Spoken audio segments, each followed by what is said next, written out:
The benefit of coming into a running specialty store like Luke's is you get to try on a variety of brands. Each brand is going to fit differently, and you're going to get to know the feel of the shoe with an expert who can tell you if it's fitting right, if it's moving properly.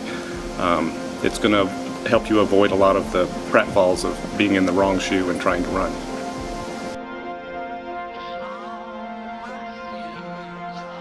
When you come into Luke's, we'll use words like pronation, supination, underpronation, neutral.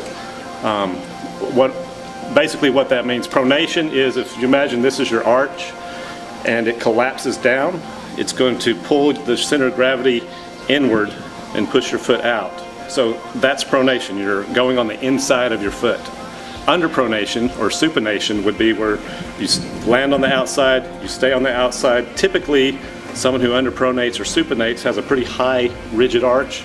So we want a shoe that's going to counteract that, that's going to be more flexible and soft. Someone whose arch collapses down has a real flexible foot. So we're going to want a shoe that's going to catch that and keep them from going too far to the inside.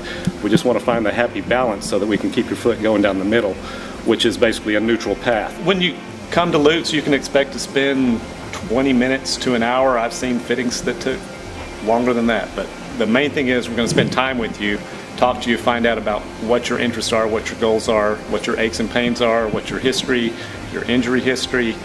Any information you can find, we're only going to find out if we have a good conversation about what it is you're looking for. Okay, so what we're going to look for when they come in, like Mark just said, he can introduce himself to Randall, kind of find out what Randall's past history is, what his goal is, what he really wants to do, what kind of activities he's going to be doing in the shoe. And then what we're going to do is we're going to watch you walk or move. I mean, if you're running, we're going to have you run, because your gait's different when you run as opposed to when you walk.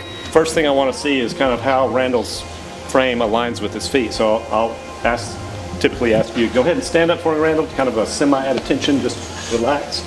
And what I'm looking at is kind of the center of his knee, how it hits on his foot. That'll tell us, what the foot's doing in relationship to the knee, the hips. With Randall, the center of his knee lines up pretty good on his big toe. He's a little inside of perfectly neutral. You do like just a good squat. Perfect, and then back up. So the angle of his knee in relationship to his foot, again, will tell us if there's any weaknesses in the muscles, imbalances we need to discuss with Randall. But primarily it just tells us if he's collapsing in or going out.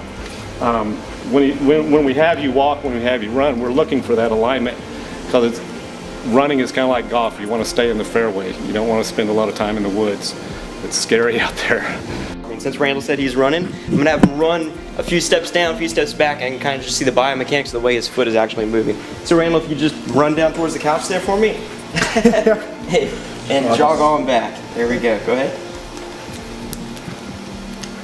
All right, come on back for me. All right, and maybe do it one more time for me, Randall.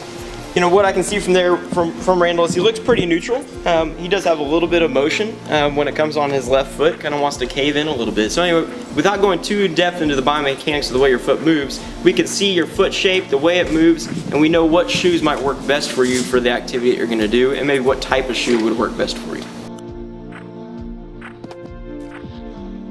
There's a real mix that goes into figuring out what shoe is going to match your foot, and we have categories of shoes that are going to fit your foot.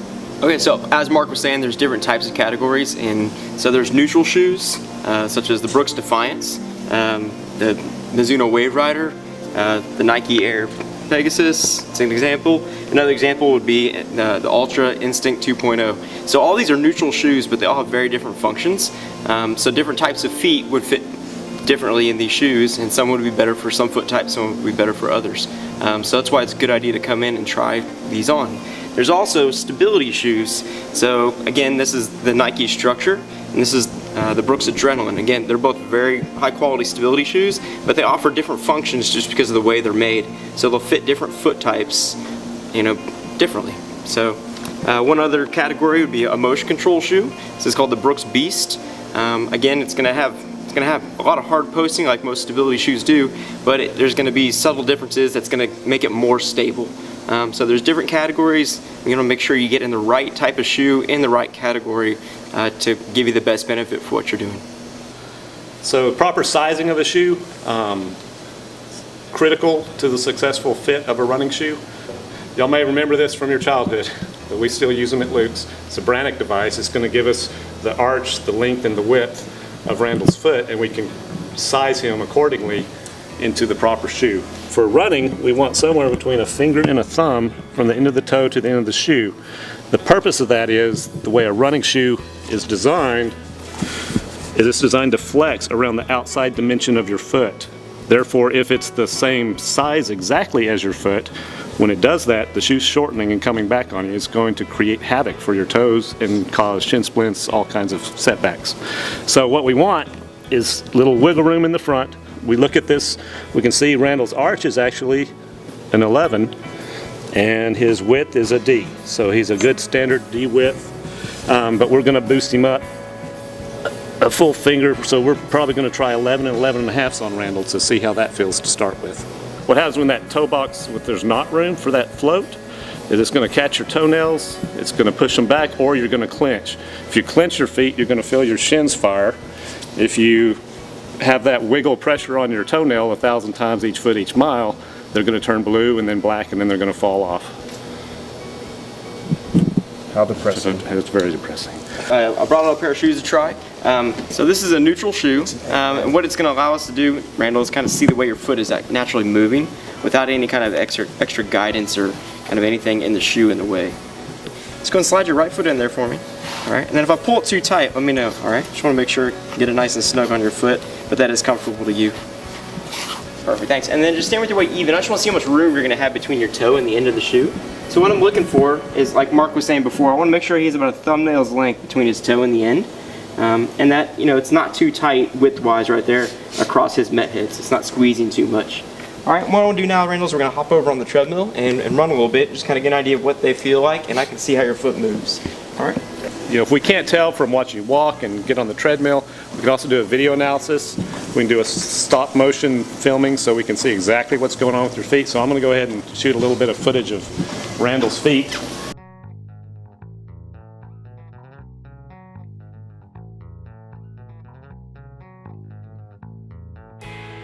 So what we can see is, you know, Randall's knee, draw a straight line down, see how the angle comes in and then it goes back out.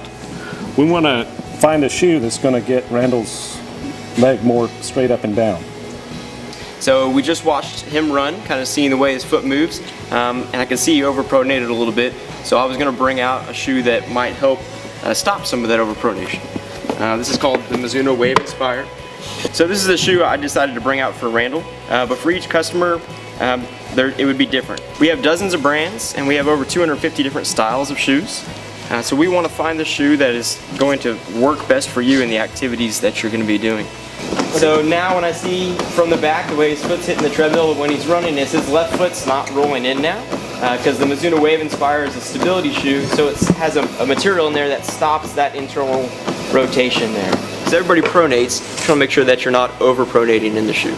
Part of that, when we have a new customer, is we really want to document that time that we've spent with you so that when you come back to the store, we're going to have a clear recollection of your foot and we're going to be able to provide even that next level of service. All that information will allow us to better serve him in the future. Coming into a running specialty store, what you can expect that's different from anywhere else is that we're going to carry technical running shoes. We're not going to have lifestyle running shoes. We're going to pay attention to your foot. We're going to figure out what category you belong in, and then we're going to try on 3 or 4 different brands to find what feels best and most natural with your foot. The purpose of that is, every day someone comes in the store and asks what's the best shoe, and the best shoe is the one that fits your foot. And the only way you can find out which shoe is best is to crack a few eggs and try them on.